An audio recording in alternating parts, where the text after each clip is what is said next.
Yo, what's going on YouTube? WildLion Games here, and I have an honest review of College Football 26, which once again has taken the gaming community by storm. EA Sports has stated that they've made a ton of changes to the game, and you've watched a ton of EA content creators rave about these updates from Road to Glory to Dynasty Mode to gameplay, presentation, but there is also a lot they aren't telling you about, and I'm gonna spill the beans. This is going to be that one review you need to watch because I don't play sides. I'm going to go in depth with the new features in College Football 26 while comparing it to College Football 25 when appropriate, so that you have a fair understanding of what's different between the two games and if you should upgrade. So now it's time to find out if College Football 26 is starter material or does it need more time to develop on the bench. Let's go. Graphics, sound, atmosphere is up first. I'm going to combine all of these elements together in order to prevent myself from repeating the same things and getting off on a tangent. For game days, the biggest upgrade in graphics this year is the dynamic lighting that is not only time of day accurate, but time of year accurate. AKA, we are watching footage of a 6:30 p.m. kickoff at Bridgeport Stadium, go Dukes, August 30th, and you can see what the light looks like in the first quarter, second quarter, third, and fourth. And then when I show you highlights now against Washington State, a 7 p.m. kickoff, November 22nd, it's already nighttime when the first quarter starts. I mean, this is pretty awesome if you ask me, because this brings a whole new level of immersion that we haven't seen yet in a football video game. And it's a very welcoming improvement, in my opinion. I love seeing the shadows dance across the field as time goes by, despite it, making it really difficult to see your receivers sometimes, but nonetheless, it's really cool. And who doesn't love that golden hour look at some of the most picturesque stadiums like Husky Stadium, Lane Stadium, or the Rose Bowl? The graphics of EA games typically impress me. I mean, the body types for the players not so much, but when I talk about the graphics, like the level of detail from the little scratches on the helmet as the game goes by, to the uniforms getting dirty, and they got like these dark wet spots on the jerseys when it rains, and also when it rains you can see like these beads of rain on the helmet, which is really cool. And there's also just this overall improvement to like the dynamic lighting in the stadium atmosphere too, especially with night games. I mean, when you look at night games in College Football 25 and then flip it over here to 26, I mean, it's a pretty big difference. I mean, it's not as flat, it's not as muddy looking as it used to be. And the stadium atmospheres have also seen some major improvements if you play with big schools, like Virginia Tech or Florida or Michigan. If you play as a smaller school like a JMU, you're still not going to see the touchdown streamers when they score. You're not going to hear the touchdown cannon. There's no fight song. There's no Duke Dog mascot. And it's that way for a lot of the smaller schools.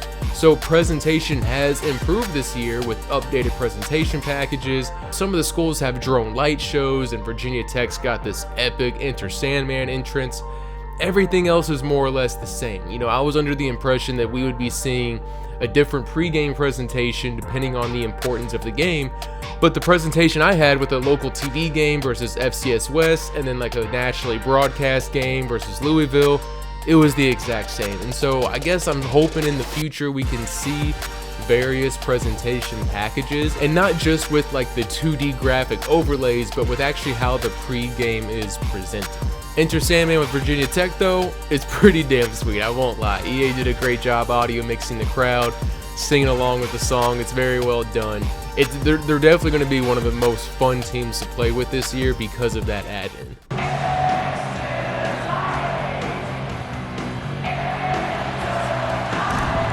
On the commentary side of things, it's hit and miss. It's definitely slightly improved, but still nowhere near to what they hype it up to be. I messed up my OBS and didn't get to record the stat sheet, but I had 12.5 sacks, team sacks, when I was playing Texas versus Ole Miss. And not a single mention. I mean, one player had 5.5 sacks himself. 5.5 sacks alone. And Kirk Herbstreit in the commentary team, they never made a single comment about a guy having 5.5 sacks in a game, or the team having 12.5 total sacks. That's absurd. Back, it's Simmons. He's brought down. A sack will end this drive. But on the pros of commentary, I did see improvements where they now have the capability to interrupt themselves during a big play. So previously, if you had a big play, they would just finish out their thought and then have a really delayed reaction to the big play that happened. But I've noticed here in this Virginia Tech example, when I threw up a ball and the receiver came up and caught it, the announcers actually stopped their comment during the play and then reacted to the play that happened. Come and play for these two schools, right? To play in a game like this, in a rivalry like this, in a situation, David, game on. Trying to burn this defensive back. And the deep shot is complete inside the 35-yard line.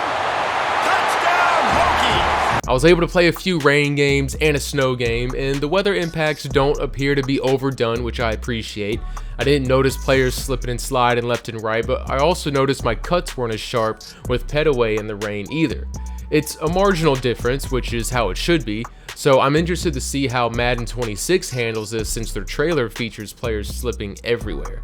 And before we leave this section, go to gameplay, one last bit about the sound. The soundtrack is awesome. It is light years better than we had.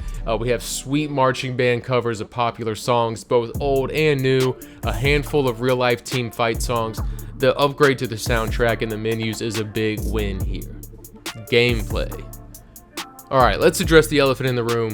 While I think College Football 26 has improved gameplay in many ways, it's very clear to me that the dev team is just maxing out the capabilities of this Frostbite engine, as there are a ton of problems with the game that are unexplainable and aren't being brought up by these EA content creators. And before I get into that, let's first shed some positive light on the good changes I've noticed, and some of those are like receivers actually coming back to the ball instead of just sitting there waiting for it and letting the DB cut in front. Or how about tight ends catching a curl route and not taking a day and a half to turn upfield? I mean, it's like they're actually playing like D1 athletes this time around, which is nice. It was so annoying in the College Football 25. Deep balls also just aren't auto interceptions anymore. When a DB makes a play, it seems fairly realistic. He's looking for the ball. He's sticking his hand up there to try and swipe it away. The player movement is wonky and it's unnatural looking at times, but I truly do think that's more of a game engine problem. And basically every interception I've thrown has been my fault so far. I like being able to juke with a quarterback in the backfield despite never using it successfully. Being able to sub players in and out without having to go to the pause menu is a fantastic quality of life change. Overall, I actually like the player movement in this game more. It's a tad slower than College Football 25, but in a good way that makes the players feel more grounded, like they're running on the ground and not just gliding over like a 3D image of a football field below them. And some of the other pros with the gameplay is, when you're playing with a school that is just overall a higher tier, when you're playing as like the Texases and the Oregons and the Michigans, the game feels a lot different than it does playing with the JMUs and the Marshalls and the Troys. Like the hits are bigger, the running backs can, for the most part, depending on who the running back is, they can cut sharper. And it's pretty cool because you can play Dynasty with, like an Alabama and then go play Dynasty with, like a Eastern Michigan and have two totally different experiences, not just from a recruiting aspect, but also just from like a gameplay aspect of how the teams actually feel. So I will give EA props for that. The difference in player skill is actually very noticeable in the controller. I liked the addition of wear and tear in College Football 25, and it's less noticeable in 26, which is also a good thing. In 25, if you gave your running back the ball 20 times, he's on the verge of going to the hospital. 26 has definitely toned it down, and then the addition of wear and tear sliders actually plays into this as well, because you can go in and turn down the effects of normal tackles, but also boost the effects of hit stick tackles, among other recovery aspects between timeouts and quarters and in between weeks and stuff like that. But despite all this, the game still has all the typical EA Madden gameplay problems with animations taking control of the outcome, or just very clear situations where the CPU just needs an event to happen. I stopped Louisville's run game all day long. I held their running back to under 15 yards for 3.8 quarters. But the moment they needed a conversion to seal the victory, everything is blocked perfectly. He starts breaking tackles. I mean, it's just like, you know what the game's doing. Or FCS West quarterback throwing a 90% completion rate on me. 90%. This is insane. I mean, these are times where it's obvious the EA engine is taking over, and it's even true if it's in your favor. You know, you have wonky gameplay issues like, you know, this pass completion here with the Texas Ole Miss. Like, I don't know, maybe he has like a tough to tackle attribute. I'm not really sure how he's keeping himself up. And again, this just continues to come down to issues with the Frostbite engine itself. And the EA gameplay deep dives had me under the impression that this was supposed to be physics-based and player attribute-based. But another example, when we sack this Virginia quarterback, I'm just not really seeing where the physics come into play with how he falls and how the defensive tackle hits him. And it's not just me either. Check out some of these clips from Bordeaux's Road to Glory live stream where like his running back just cuts away from the open field. Especially on the road. What are you doing? Or his reaction to being locked into an animation when throwing a ball towards the end zone. Had it, but he just chose to make such a weird animation when going for that catch. If he would have gone for a possession catch, we would have already had it. So it's not just me. Those are just 2 clips I pulled from his live stream, guys. Like, that's currently the state we are at with this game, because yes, while College Football 26 has made a ton of progress in other areas like custom zones for the secondary, new player abilities, and a plethora of other features that we'll get into, the core issue with EA Sports video games is still persistent, where the outcome of a play ends up being determined by some wonky animation that doesn't make sense, and oftentimes it overrides the player's attributes or user stick skill. So let's go ahead and jump into Road to Glory. We all know it was a major disappointment in College Football 25. So now here we go in College Football 26. They add high school this year with Road to Glory and improvements to the transfer portal, and they add this really sweet third-person camera view during the pre-game tunnel run out. And to emphasize, like, the third-person camera is pretty awesome, I'm not gonna lie. But it's lame. I will say, to sidetrack real quick though, it's lame. It's only for home games. It's not away games. When you go to an away game, it's just the standard like broadcast pregame. I mean, I don't know, it seems odd not to make it the default for both, but anyway. The real issue with this mode is actually it's frustrating to play and once again loaded with problems that ruin the experience. First, let's start with high school. You can't play a full season nor even a full game, but instead you are given a list of 5 moments to choose from, and then you choose 4 of those 5 moments to play in a game, and there's 5 games total. And these moments include some sort of drive goal, and the problem I have is it forces you to play in a box. Like, you end up being placed in these moments where, you know, I'm giving up throwing a touchdown because I need to run the option for 10 yards, or I need to scramble and throw a pass outside the box. And it's like, I have a perfect pocket. I don't need to scramble. I can just sit here and throw in the pocket. I'm not a fan of these moments because sometimes the situation to what it's asking you to do just isn't there. I can go on a drive and throw 7 for 7 for 60 yards and a touchdown, but if I don't scramble for 20 yards, then the schools aren't interested because it's a failed drive. It's a failure at dynamic challenges because it instead forces you to play a game a certain way when the situations don't necessarily require it. And the problems continue with buggy recruit ratings. You know, for example, in my first game, I completed 7 of my 8 goals for the game, and I dropped down to a 4-star recruit. Like, I don't understand how that works. I completed 7 of my 8 goals, and the next game I completed all 8 of my goals, and I just kept moving down in rank nationally. So again, I'm not really sure what I'm supposed to do here. And then it continues to get worse in college because your coaches just apparently don't like you. I had a 3.4 GPA at Miami, and my coach trust just kept going down. At Miami, a 3.4, and the coach doesn't trust me because of my grades. And then he also kept threatening to bench me, but I'm second string. I've never been a starter. I haven't had any snaps. I'm on the bench, so I don't understand these messages that I'm getting about how I'm disappointing him and I'm gonna be put on the bench. I'm like, I'm already here. I don't know what's going on. And the practice drills and the point delivery system is broken. Like, the option attack is pointless. It's a handoff drill. even if you read the defensive end correctly, you're still getting tackled for a loss. You can't do it. So the only way to score points is just hand it to the running back. And if the defensive end crashes in towards the running back, just give it to the running back as he'll outrun him. It's the drill is completely broken. And then you're in these position battles where I've completed 11 passes in a row and I still don't have enough points to take the QB1 position. So the energy you spend studying doesn't give you the same results. I spent 3 weeks only studying, just testing this out, and my meter barely went up. I spent all 6 points for 3 weeks straight, and my meter barely went anywhere. And I'm losing coach trust due to my 3.4 GPA. It's like, I don't know what the game wants me to do. And it's not just me either. Look at all these comments and posts on Reddit of others voicing their complaints about the same thing and losing trust in ridiculous scenarios that they can't control.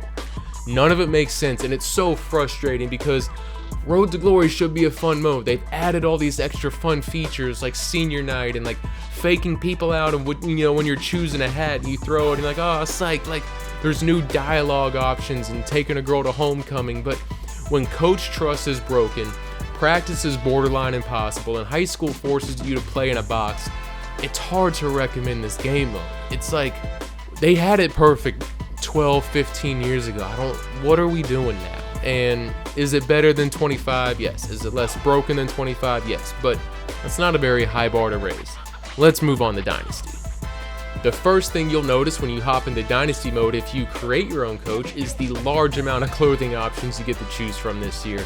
More shirts, more pants, a very welcome change. You can actually wear like visors and hats and stuff now. Very welcome change compared to the 2-shirt option last year. And once we do that, you choose your background archetype and everything kind of functions the same more or less with some minor tweaks here and there. The same archetype options are available to you from the start like last year's game, and each path has the same upgrades from last year's game too. I chose the motivator path and immediately spent my pre-order points upgrading my persuasion at various positions and improving different positions about staying hot throughout the game or off-season XP boost. If you want to explore other branches like Tactician or Recruiter, you'll need to reach Coach level 10, and the purchase price is 20 Coach points, which is much higher than last year, making it more beneficial to build out your own path this time around. The sub-branches as Strategist, Architect, and Talent Developer also have seen a higher bar to entry to explore these paths as well. So all in all, your skill tree is the same, it's just been tweaked to make it more challenging to expand your skill set horizontally and more rewarding to improve your skill set vertically, if that makes sense. Recruiting functions much as the same it did last year, where you have a certain amount of hours per week to scout and recruit high school players. You spend those hours influencing them to come to your schools, scheduling visits, offering scholarships, all that stuff. And there have been some neat improvements to the realism that I have noticed. One of them is, scheduling someone for a visit. Depending on their proximity to the school, it's going to change how many minutes it takes. Last year's default was 40. But in College Football 26, if I'm James Madison and I'm recruiting a kid in North Carolina or in-state, it's only going to take up 10. And if the kid's out in Indianapolis, it's going to take up 15. And if he's out in Cali, it's going to take up 30. And this is actually a great, feature, not only for a realism's sake, as, it takes more resources and time to get these kids out to Virginia from further away, but for a smaller school user like myself, JMU has a much smaller recruiting budget with only 400 minutes a week, and having a local kid cost less for a visit really actually forces you to make a decision on going after local talent or, maybe reaching for that 4-star recruit in Oregon. Like, is he actually worth your time when you could schedule 2 local players for the same cost? If you've seen any of my reviews before, you'll know how much bad UI annoys the hell out of me. And trying to look at 2 different players in the same position in College Football 25 was so annoying because the attributes were never in the same spot when you switch screens. So when you're trying to compare, their speed and agility, it's just bouncing all over the place. So I can't be any happier to report that in College Football 26, they improved the player attribute screens so that they're actually in the same place. This is a major quality of life improvement to the game. I know it sounds small, but I just hate bad UI when it's just something simple like that, so I'm just happy they fixed it. Another UI improvement is the team needs screen has been planted on top of the prospect screen. So no more having to flip back and forth between menus to look at what positions you want and need, and then go back to your prospects to find more players. I'm like, oh wait, what did I need again? Was it a guard or a tackle? And then you got to go back to the other one, and then you flip. It's all right there, all in the same spot. Another cool feature is being able to favorite recruits by double tapping triangle. You know, when you're looking at 35 different guys, some players are locking you out, you're getting rid of them, you're adding new ones to the list. It can be difficult to keep track in your head who you are wanting to keep an eye out on. So now you can add guys to a favorites tab, which makes it easier to track your players. And then in Dynasty, I took the time to check out the sim stats, and it's decent for the most part, but it still heavily favors quarterback numbers and doesn't give running backs enough credit. So very typical stuff, but it has improved, and we can take a look at it here. Arch Manning transfers to Alabama and puts up some crazy numbers. And, you know, we got Mahomes Jr. from Nebraska transferring to Clemson, throwing 64 touchdowns with 4 interceptions. And look, it's not so much the touchdowns with, you know, Manning and, that bother me, because we've seen these numbers before with Case Keenum and Bailey Zappi and, you know, my personal favorite, Cole Brennan, rest in peace. We've seen them put up some wild numbers in their college careers, but all 3 of those guys were still double digits in interceptions. And the thing is we've only seen 8 times in NCAA history where a quarterback has thrown for 50 or more touchdowns in a single year. However, we've seen it 5 times in the last 3 years simming this game, which is funny because we've seen 12 running backs reach 2,000 rushing yards over the last 10 years, but 0 in 4 seasons of simming college football 26. So again, it's not necessarily the touchdowns, it's that touchdown to interception ratio that needs to be fixed, and I don't think enough credit's giving due to the running backs in the game either. The top 25 rankings are much better than last year. There's not nearly as many instances of like 10 and 4 teams being in the top 10, jumping ahead of 13 and 1 teams. You know, there was one odd case in the polls where Southern Miss was like 14 and 1, but like 17th in the top 25. I'm like, what are we doing here? The long and the short of it is I've enjoyed my time with Dynasty last year, and this year has been even more fun. All of the things I loved, like scheduling recruits on the same weekend for influence bonuses and choosing activities based on their interests, it's all here. And what EA has done is just made improvements to the annoyances from last year's game. So big thumbs up for Dynasty Mode. It's very solid this year. Probably the best it's ever been in a NCAA football game. Customization. I should just call this segment lack of customization, because one of my major complaints was the lack of it last year, and it's another major complaint this year. It's impossible to create a player. It's not a feature. How is creating a player not a feature in a sports video? I mean, is this 1995? You can't even edit an existing player to create yourself. Like, one of the things I always did was, you know, I would make myself and a few of my friends, you know, we're 99 overall, you just monsters and all playing on the same team together. It's not possible. Like, if I want to create myself as a 99 overall platinum ability quarterback for JMU, just let me create a player. You mean I have to go to this janky team builder website, recreate a college team, and then add myself to it? No. I mean, this is like basic PlayStation 2 features, creating players. Seriously, what are we doing here? So, as you guys know, I rate my games on an obscure scale that doesn't really follow any sort of number or letter grade system. So, how do I rate college football 26? I give it Ryan Holmes. If you're familiar with the company Ryan Holmes, you know that they kind of hold a big stake in building cookie cutter subdivisions with houses that are a mixture of the same 5 or 6 floor plans across America. They are known for being reasonably priced and typically look really nice and filled with a lot of modern features and appliances, but the problem with Ryan Holmes is that they are cheaply made. They are built to code. And notice the emphasis on "to" there. These houses are notorious for having problems and falling apart because they are built to meet the bottom line standard, not any further. Think of it as like the IKEA of home building, if that helps. And college football 26 is very much like that. It's built to standard. Yes, it has a ton of really nice features and modern luxuries like improved scouting and awesome presentation, but it's built on a weak foundation where problems still arise no matter how much the devs try to cover it up with player abilities and traits and fun cutscenes and road to glory. the traits can only hide the Frostbite engine problems for so long before they start to seep through the cracks.